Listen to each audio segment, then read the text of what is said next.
Eta bezala joan aurreko etxean, eta 73an jaiotakoa. 14 urtera zibili ginen inguruen, eta lokala 86ko benduaren 24 balontzerok berriro zabaldu zen.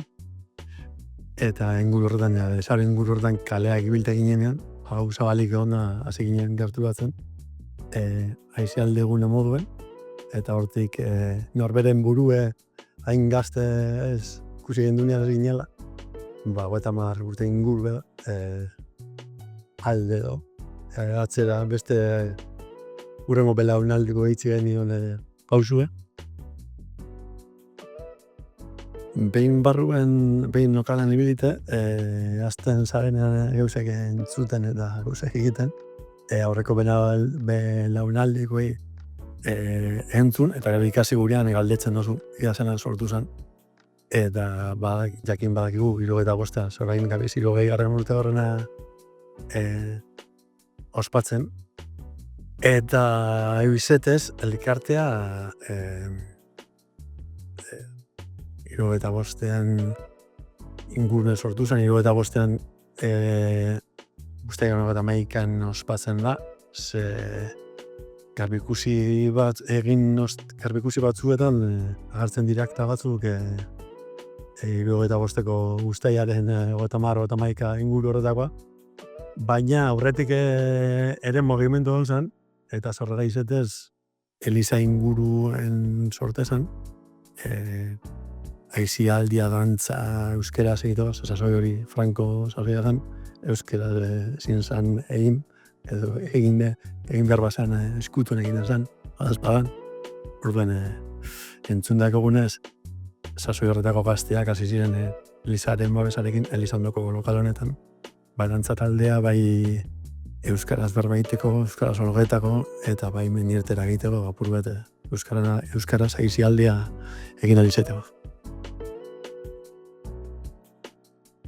Gaur egun, eta lehen du bai, gaur egun lehen baino elkartea bat, bai bada aizialdi gune bat lokalan moduan, eta aizialdia antolatzeko sortzen dan toki bat.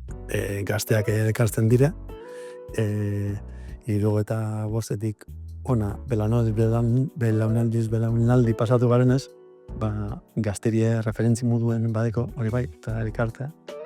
Orduen badago herri eta gaztetzen arteko hartu emana, eta izialdia nahi duenak eurin kabuz autogestinio edo moduen antolatzeko, badaki hemen hori bai Andra Mario eta Irko lokalean aukera dekiela eurin kabuz antolatzeko. Herriegaz beti zen da harreman ona, herriari bizitza emotan otzolako. Gazteak eurin kabuz eusek antolatzea, eta utzuneak betetzea, hau da, bere aspaldian elkarte gutxi hon ziren, eta orain eta askoz elkarte gehiago, hori bai jarraitzen du bere herrien bere lana betetzen.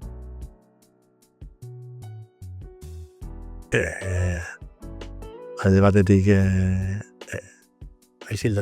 gaztentzako aizialdetarako lokal bate ugitea, eta beste alde batetik norbera beren kabuz utxune betetzea. Bai udala, bai beste elkarte batzuk eurek antolatzen zurien gauzek, ez ziren nahikoa gazten aizialdi eta buruek betetzeko, orduen behin batu eta behin gazten elkartu ostean, sasoian sasoiz eta fetzaz segun datan arabera, hau da, belaunaldien arabera, bai 88an eta 88an antzekoak izango ziren helburuek, eta horren aurrean antolatu eta guz egin.